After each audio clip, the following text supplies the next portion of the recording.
Dr. Gero and his android creations are incredibly impressive to say the least. He was able to create Android 19, a machine model that could keep up with a virus-stricken Super Saiyan Goku. He also was able to turn himself into a powerful android, powerful enough to allow him to no-diff Yamcha. Yamcha is weak compared to Dragon Ball Z fighters, but he still is a god compared to normal humans since he could blow up planets and fight at faster than light speeds. But it would turn out that these creations would be nothing in comparison to the infinite energy models in Android 17 and 18. 18, for example, was able to mess around with a Super Saiyan Vegeta who trained 3 years solely to prevent her reign of terror, and yet she broke his arms like it was nothing.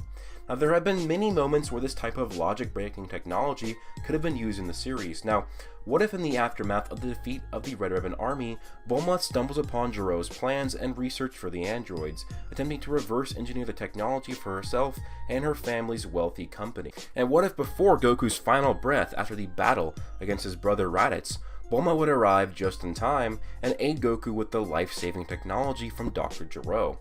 Though this life-saving technology sadly wouldn't be enough to save Goku on its own, it only delayed the inevitability of it.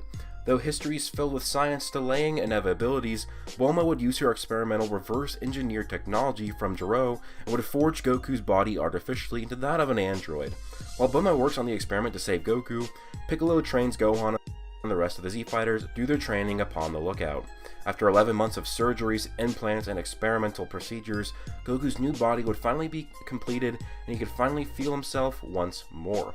Goku, finally self-aware for the first time in a while, walks around awkwardly with his new body. At first being forced to use the chamber wall to hold his weight, his newly advanced body quickly adapted to its surroundings. Bulma gulped in a breath before darting a question to her longtime friend. Goku? Are you okay?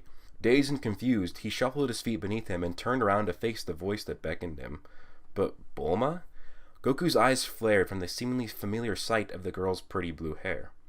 Who else would it be? Now tell me, what's the last thing you remember? Goku's eyes had begun to shudder rapidly as he attempted to recall his past. His brain simulating the scenes of his existence, he was forced to grip the railing next to him due to his sensory overload. I think I fought my brother, Raditz. Piccolo shot me with his attack. More like, got the both of us. It was the only way to take him down. Is everyone okay? Bulma smiled and nodded as he typed Goku's responses into the computer. Memory seems to be fine. Motor functions improving. We will continue to monitor as needed. Bulma types one last command to the large computer, empowering her hand to hard stamp the last key of the procedure. Perfect. Your new body seems to be in working order. And yes, everyone has been fine the past 11 months, training for the coming Saiyans. The coming Saiyans? Goku's face emitted an aura of confusion as he shot the question. That's weird. You should have already known about the Saiyans. Piccolo said you were still conscious at that time. Well, let's run another check real quick, then I'll fill you in. First off, do you remember anything about your family? Goku didn't have to think. He instinctually knew the answers. My beautiful and fiery wife, Chi-Chi, and my smart and sneaky strong son, Gohan. Yeah, I remember them. And the Dragon Ball that your grandpa Gohan gave you when you were a kid. How many stars were on it? 4, of course. Bulma bit her lip at the answer before plugging in some more data into her massive supercomputer. Well, your memory's mostly fine. Must have just been partly corrupted shortly before you lost consciousness. Anyways, there are 2 more Saiyans coming to Earth. They will be here in a month. Everyone has been training hard to overcome the threat. Even Piccolo's been training your son. Goku smiled at the thought of his son finally training for combat. Hello, Earth to Son Goku. Aren't you at least a little worried about Piccolo? And then Goku ignored the question, saying, What does the energy of this body feel so different? Well, your body isn't your body anymore. I had to recreate it from nearly scratch. And thanks to the wonders of science, you're now made with an infinite energy engine, meaning you will never get tired now. Also enhance the propensity of your body in every way. This means you can get stronger even faster now.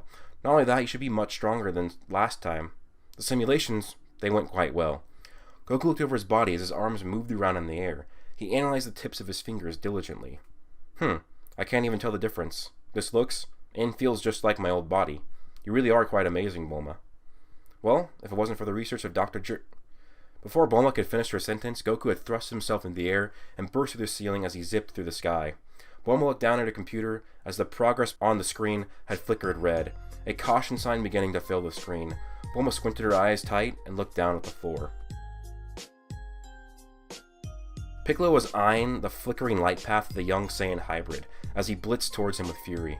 In an instant, Gohan had closed the gap between them and levied a punch towards his cheek. The alien-looking master blocking it with his forearm. At first unimpressed with his pupil strike, a delayed stream of hot energy permeated out of the youngling's fist and singed his forearm, the force knocking him back over a score yards.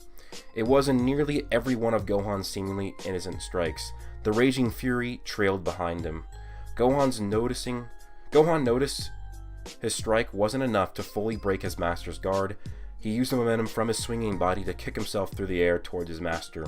Just as Gohan was getting closer for another blow, he had noticed his green-skinned master preparing a massive aura of ki into his hands, the power pulsating throughout the area. Piccolo lifted his hands above, and Gohan's eyes barely were able to follow.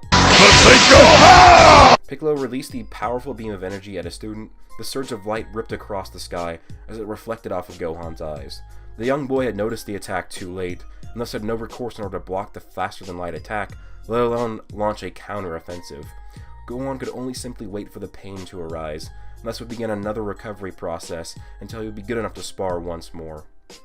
The raging Masenko was only a few feet away from the gifted child, though it would be completely dispersed instantaneously. Gohan was in shock. By the looks of it, the attack wasn't just shut off by Piccolo himself, though he didn't feel another ki presence. He could barely make out Piccolo's shock-filled face before noticing an odd light reflecting off his master's eyes. He turned around and was taken aback by the presence of his father. "Dad!" Gohan immediately lowered his ki and rushed towards him. As he wrapped his arms around Goku's artificial body, he couldn't even tell the difference. His current vessel was an amazing benchmark of scientific development. "Gohan, I can tell you've gotten so much stronger.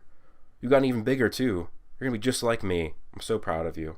Goku brushed the top of Gohan's head as he looked over at his former nemesis. He only nodded his head, and the Namekian would mirror the gesture in kind. "Hey, let's go see everyone else." "Okay, Dad, that would be great."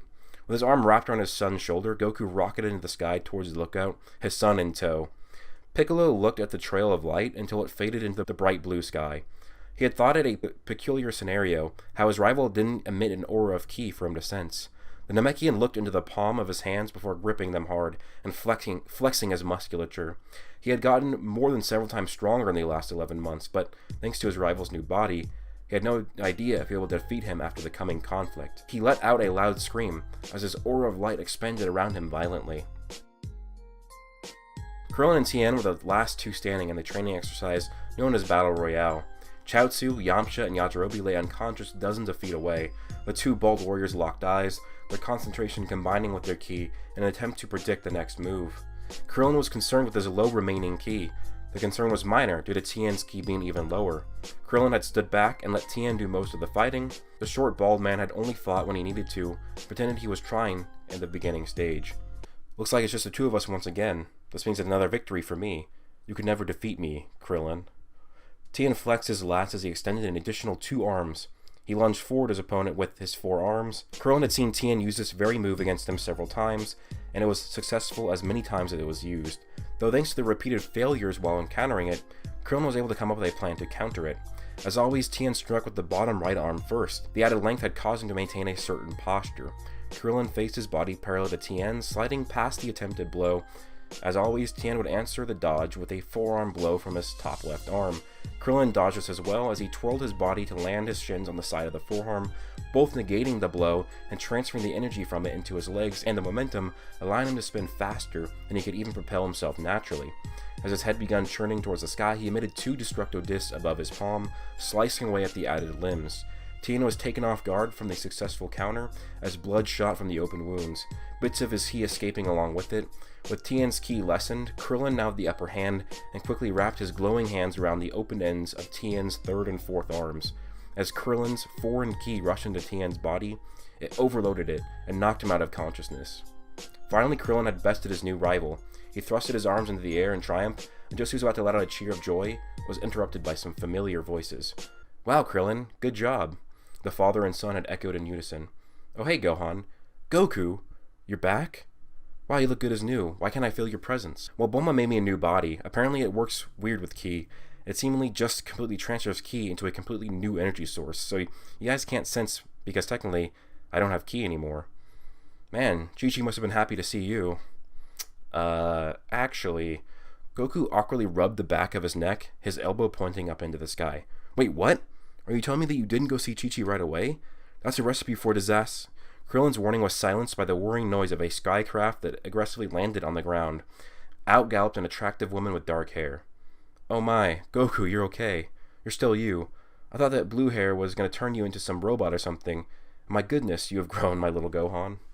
The family of 3 would head back home to finally have a dinner together for the first time in months. As they left, Krillin thought of Goku.